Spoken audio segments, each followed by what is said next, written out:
So for today, we're just going to give a brief introduction to our speaker. So Tony Sherman and his family, they actually hail from Alaska originally, or at least Tony does. And his wife is from, of course, the Philippines. But they have three beautiful children. So it's Tony, his wife Irene, and then his three children, Hezekiah, Abigail, and Hadassah. Oh, good job. Yeah, thank you. And by the way, we just met in person last night for the first time. So, but you know, God has really used Tony in his life. He has been a medical missionary up in Alaska ministering to the Native American population. And of course, he's also now a missionary working with a very unreached people group, at least for Adventists, right, in a dangerous part of the world out in the Middle East, which he'll, of course, be sharing more details at 2 p.m., I think, very specifically on that project. But you know, there are certain people when you meet them, even though you haven't really seen them face-to-face before, that you just get that connection with them, and you can just see from their testimony and from just what they bring into your home and into your life that God is working with them. And I can very confidently say that we got to experience that with Tony and his family last night. So I know you're going to be blessed today in hearing his testimony. Thanks, Michael. I appreciate that. So you got this little mic here, right? That's the one I'm using. Opened up here. Okay. Everybody can hear me pretty good? Yes. All right. It's a privilege for us to be here. If you didn't see my family yet, maybe I can tell them to stand up. My son is over here. My daughter's over there. And the rest of them are somewhere. I don't know where they are. Oh, there's two of them that are presenting us. So thank you for welcoming us here. Thank you to the pastor. You know, the music was beautiful, but even more beautiful was this baptism that we got to experience. God bless both of you in your journey with God. Wherever you are, I can't see you, but God bless you guys, strengthen you, and use you in mighty ways. Hello? All right. Maybe I got to stay away from this one, is it? So, the call to service. You know, before I jump into what I want to get at, I'll start off by just sharing a little bit about myself and my family and how we came to be where we are. So this is my wife, my 3 kids, and Michael was, you know, maybe he said a little too much about me. Really, it's because he's got kids, you know. So all of our kids just kind of, you know, and it's easy to have a good time when you're together with kids. But it was really a blessing to get to know their family, and your church family here seems like a really great bunch. And I'm sure that God is using this church in very special ways in this part of the world. So, before I was born, I'll share a little bit about myself. I hope that I don't say anything too much, but before I was born, my mother had hitchhiked from Minnesota to Alaska, which is a long ways, by the way, if you didn't know. And she got to a small town called Delta Junction, and she met a fellow there. She had 1 son already, and she got pregnant. And her and that fellow, his name was Joe, they kind of had a lot of rough goings, we can say. They didn't get along so well, but they were together. And my mom decided that she didn't want to have a child. She didn't want to have another child. She didn't have a car. She didn't have the best job situation. She didn't really know what to do. She had a bad relationship with the guy that she was with. And she thought, I don't want to do this. I'm going to have an abortion. And so her boyfriend got upset about this. And they had the end of their relationship came, and he flew back to wherever he was from. And she made an appointment to go to the clinic to have an abortion. And when she got there, she was sitting there, answering the little questions that they have, and she had this conviction come upon her that you can't do this. I can't do this. And so she went back home. She canceled the appointment. And then a few months went by, and things were difficult. She didn't know how she was going to do it. She already had 1 son. He was about 2 years old. She didn't know how she was going to afford this. She was alone.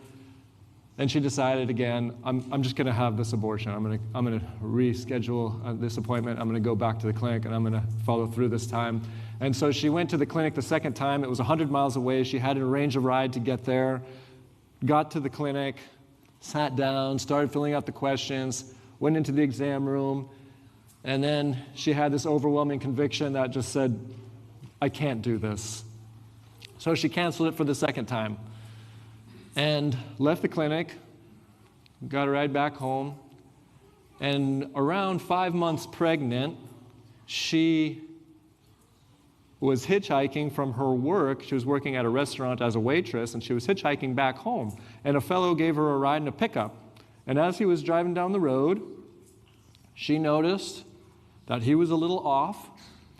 And as he drove past the road that she needed to go down, she turned to him and said, "Sir, you just drove by my road. Can you let me out here?" And he pulled a knife out of his pocket and held it like this towards her. And she went into survival mode, and she opened the truck, pushed the door open, and tried to jump out.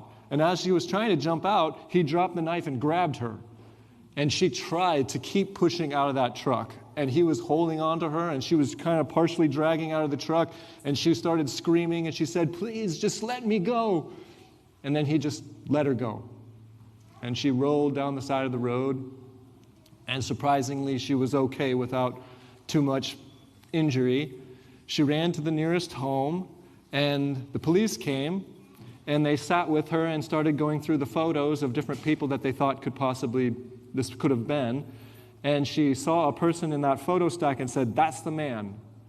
And that man had just got out of jail for brutally beating and raping a woman.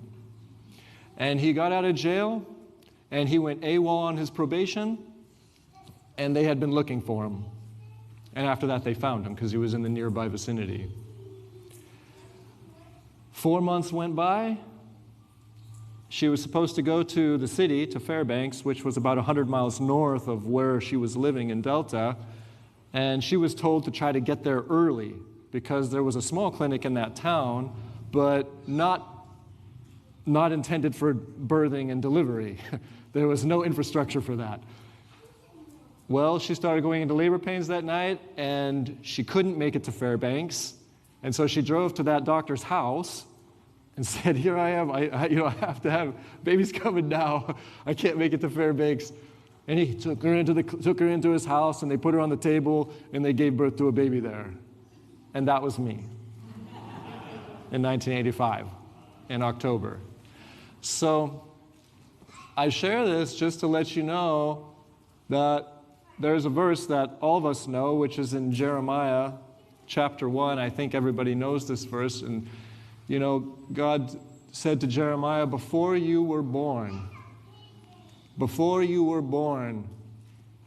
I knew you, and I ordained you to be a prophet. This is what he told Jeremiah.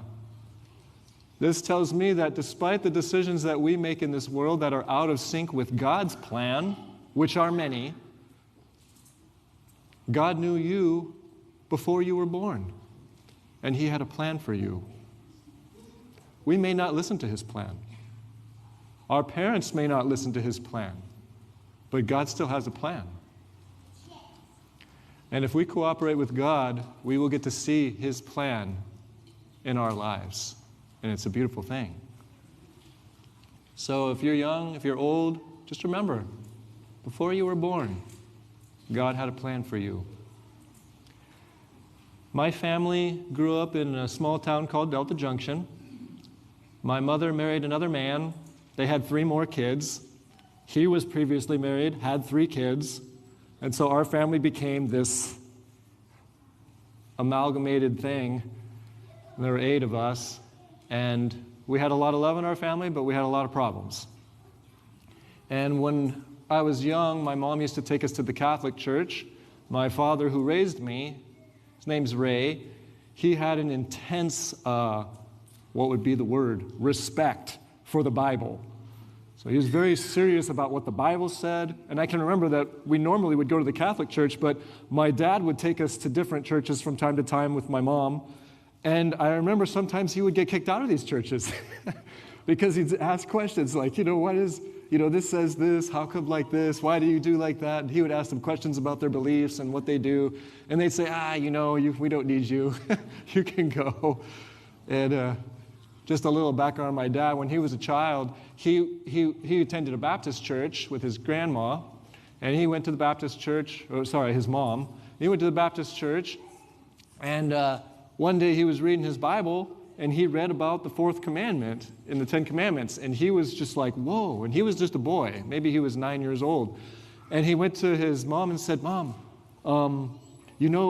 we go to church on Sunday, and like all my friends do, but the Bible here says that we should keep the seventh day holy. Why is that? And she said, I'll ask the pastor for you. And he said, okay, please do. And a couple weeks went by, and he was waiting. He wanted to know. And his mom came back to him one day, and he said, Mom, how come you never told me? What did the pastor say? And she said, I talked with the pastor. She said, okay. And he said, don't question God. That was the answer that he got. And if you knew my dad, you'd know that that was an unacceptable answer. And so my dad, throughout his life, he had a high respect for the Bible, had a lot of personal struggles, but a high respect for the Bible. And my mom, she did not have quite the understanding that my dad had, but she was a very spiritual person. She prayed a lot, and she would take us to the Catholic Church regularly. And I remember every night, we would say that prayer, now I will lay me down to sleep, and every time we ate, we had another prayer, and we had these repetitive prayers that we would always say. And when I came to be about 7 years old, my mom was invited to an evangelistic series in our local town by her aunt, and her aunt said, look, I've gone to the first couple meetings, and she was a very devout Catholic. She was a very faithful Catholic. She loved Jesus, but she was confused about a lot of things. And when she started learning, she was so excited, and she told my mom, you have to come. You and Ray have to come. They have kids programs, don't worry about it, just bring the kids. And so we all went, and I can still remember from the first night, this lady sat down with me in our kids class, and she took a Bible. I don't even remember ever seeing a Bible, but she showed me the Bible, and she said, look, if you guys come every night, I'll give this to you. And I remember as a kid just being excited, like, whoa, that's cool. I'll get a Bible, and I could barely read at that point, or I could, But anyway, so we came almost every night for that whole series of meetings. And my mom and dad got baptized, and they became members of the Adventist Church. And I can still remember my mom, the first time that she took me and my brother and in our bedrooms, and when we went to say our evening prayers, she said, Tom, tonight we're going to do something different. When we pray, you can say anything that you want to God. And I remember that it was like, whoa, that's awesome. I can say anything I want to God and He hears me. That's so cool. And I remember praying and my mom praying and my brother praying. And as we got older, my mom would pray with us like this every night.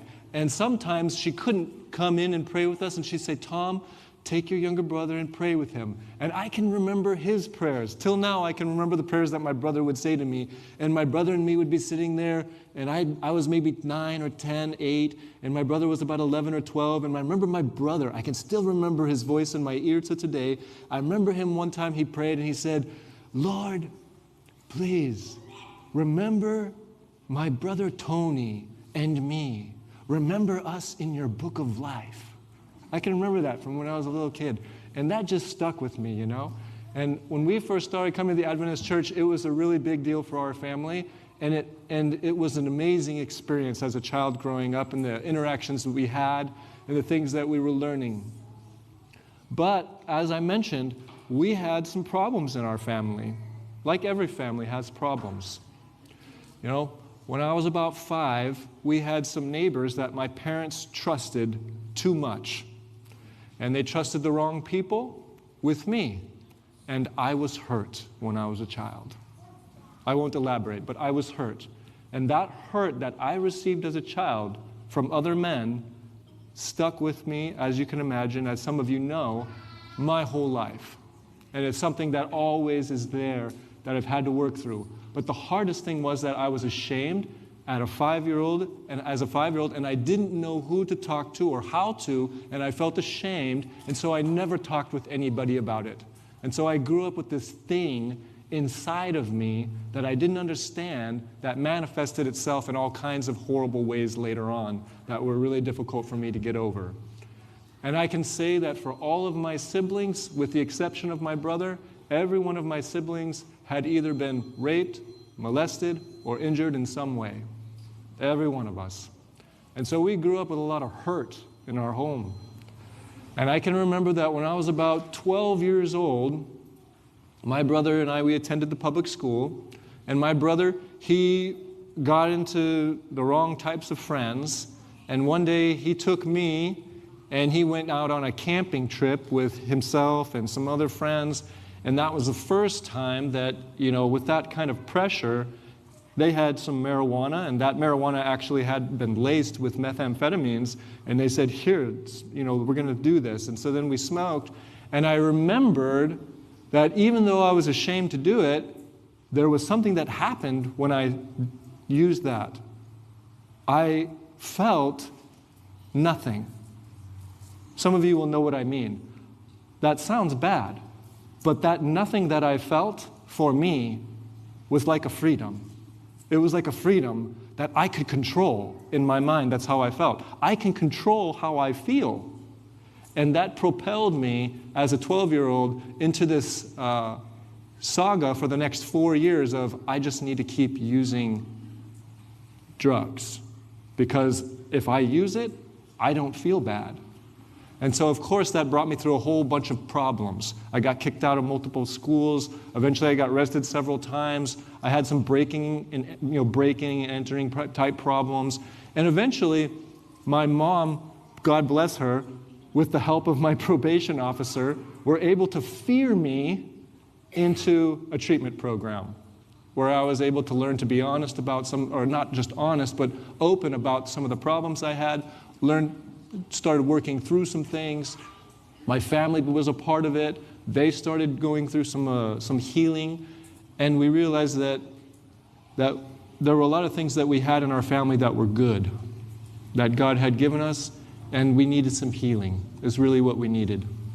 By the time I was 16, I didn't want to use any more drugs. I didn't want to be involved in that. And when I graduated high school, I wanted to go and become a substance abuse counselor. And so I went to school in Central Oregon Community College in Bend, Oregon, and I went to school there. And I went through the training, and it was really interesting for me, and it was really good. But there was something that I had struggled with from the time that I was 12 until I was 21. And that was that when I started using drugs, I distanced myself from God. As a child, I remember I had a very tender heart towards God. But when things changed, it was harder for me to come back. And probably when I was about 20, I was finishing my second year of this program that I was in. And I remember driving my car down the road one day as I was going to class, and I remember hearing a voice that said, Tony, what are you doing? And I remember just knowing that that's God. And I was angry a little bit, and I said, leave me alone. I actually yelled in my car. Maybe you don't believe me, but I actually yelled in my car, leave me alone. And then I just kept driving. I knew that there was still problems in me that I hadn't surrendered. There were some things that I was dealing with that I hadn't given up that were hard for me. And I was afraid. What would it look like if I really say yes to God? And I entered into that wrestling match, which some of you have gone through that, and you know what that's like, where you know that you have to make a decision somehow, and it's killing you. And I remember that I finished my program, and I was driving back to Alaska, and as I was cruising through the Alcan, I was really tired. I had drinking enough rock stars, and they weren't working anymore. And I started falling asleep. And I fell asleep at the wheel, and woke back up. And I heard this voice again that said, Tony, you need to pull over. And I said, puh, I don't care anymore. The way that I've been feeling since I was like 5 years old is still there. It's still there. I still feel like I'm not worth anything, like I'm a nobody and I don't matter. You know that feeling? Some of you know what that feels like. And it's still there. And I really don't care anymore. And there were times prior to that I didn't care, that I could have just gotten rid of myself. But I remember sitting in that car and just, I don't care anymore. And I kept driving, and I couldn't stay awake anymore. And I did. I fell asleep, and I completely fell asleep while I was driving. And I was going about 80 miles an hour, and I just conked out. And I don't know how long I drove for, but when I woke back up, I was still going 80, and I looked in my rearview mirror, and while I was asleep, I had driven down a hill and across a bridge. And at that moment, I hear the voice again just hit me. And the voice said this to me, Tony, I love you. And that was the first time in my life that I knew, now I know for sure that God is really there, but now I know that He actually loves me. Really, He loves me. And I couldn't believe that before this. Really, I couldn't. But at that moment, I knew, despite how I feel about myself, I know that God loves me. And I knew that He had saved me, that He had kept me. And I pulled over off the road, and I cried for a long time, and then I slept, and then I drove back to Alaska. And on that road, I knew that's it. And I knew my life will never be the same again. I don't want anything else. And so after that, I still had some struggles, a lot, that God had to work through with me. But after that, I knew I will not live for myself anymore. I will not trust in my own resources anymore. I won't depend on how I think or feel for myself. I will only trust in God, and I want to live for Him. So, that was where my life changed. I got back to Delta. I started telling friends about this experience that had happened to me. And I remember my best friend, his name was Caleb, and his father's name was Fronti. What kind of name, Fronti? His name is Fronti. And he was an elder in the Baptist church, and he listened to me talk, and he said, Tony, you're saved now. And I said, okay. He said, but your friends are not saved, and you have a lot of them, and you need to go and tell them. And I said, you're right. And so I started sharing with my friends about Jesus. I started I got a Bible, and I didn't know where to get a Bible, so I finally, at 21, I went back to the Adventist church again, and I found a Bible. And the Bible that I found there was an HMS Richard Study Helps Bible. Have you guys ever heard of that Bible edition? It's like now they have the Finley Study Helps edition, but it used to be the Richards. And those study guides in the back, I ate them. They were my breakfast and my lunch and dinner, and I just ate them up. And I learned everything from really, about the Adventist church, really, I learned from his study helps everything almost. And I started doing all these Bible studies with my friends. Like, oh, did you know about the mark of the beast? I was so excited, but they weren't as excited as me. But I started sharing with all my friends anyway. And then I came to this conviction that I need some help with how I do Bible studies, or I need to do some kind of training. So eventually I went to AFCO, and during that time I started communicating with Irene, my now wife. And after we got married, she knew that I had a heart to serve. And for me it was very plain. If I'm going to, I did get baptized in 2007, that experience happened. Got married in 2009, and then in 2010 my wife and I accept the call to go work in a small native village in Shungnak, Alaska. And that's where we lived for 9 or 10 years doing church plant work. It was a small village. There's no roads to it. It's about 400 miles from the nearest town. And once you fly there, you're there, And we were the only I was the only white person who lived there, aside from the teachers who didn't stay there.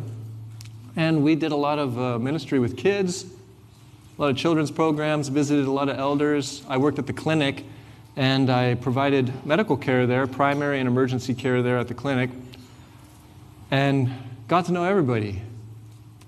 Worked really hard, did Bible studies, shared at our church that we were planting. Nobody ever came, like no members anyway. And for 9 years, we did a grueling, hard work, and when we finally left, after about 7 years, we left the first time, and I was beat because there were a lot of bad things that happened in this village, and because I was the first responder, and I knew all the kids, and how a lot of the kids would die there was really, really painful. There were a lot of suicides. There were a lot of very unfortunate deaths. And I was always the first responder. And so I would go and I would find this 8-year-old kid whose cousin shot him at point blank, and I'd be trying to keep him alive until the medevac came. And it was really difficult. And after about 7 years, I got burnout, and our family left the village, went back to my hometown. I felt really bad for a whole year. I know. Some of you know what that's like when you pastor at a place and then you leave because of problems, and then you kind of have this feeling of feeling bad because maybe I shouldn't have left, or maybe, whatever. And so then we went back, and we stayed there for another 2 years. And during that time, we knew that we were only going to stay 2 more years. And after 2 years, we accepted the call to work with Adventist Frontier Missions. And I read that verse to you already. But I just want to say that first off, before I go into this next phase of what I'm going to talk about here. Every single person is called to be a missionary. Do you know that? Do you believe that? Every single person is called. God has a plan for every single person. Whether you go far or you go near, every single person is called to be a missionary. And when we ask ourselves, like, have you ever asked this question, like, God, what's your will for my life? Have you ever asked that? I've asked that, like, God, what's your will for my life? I just want to take a look at this real quick. A police officer is driving down the road, and he gets a phone call, and it's the operator, and she says, oh, you need to get over to Jason Street. There's a robber over there on the street. We need to get you there now. The police officer hangs up, and he says, I wonder if it's the will of my sergeant that I go there. Like, I wonder if I should do that. I wonder if that's the right thing to do. There's a surgeon who's at home sleeping. He's the only brain surgeon in the whole region, we can say. And he gets a phone call at 2 in the morning, and they say, we have a kid. There was an accident, and he needs immediate surgery right now. And he hangs up the phone, and he says, I wonder if it's the will of the director of my hospital that I should go and help this guy, this kid, Should I go? There's a firefighter. We could go on and on and on. These people don't ask these questions, right? The surgeon doesn't ask the question. The firefighter doesn't ask the question. The police officer doesn't. The SWAT team don't ask. They don't ask these questions because that is who they are, right? That's who they are. That's their job. They don't ask that question. They know. But what about us? What do we ask, We have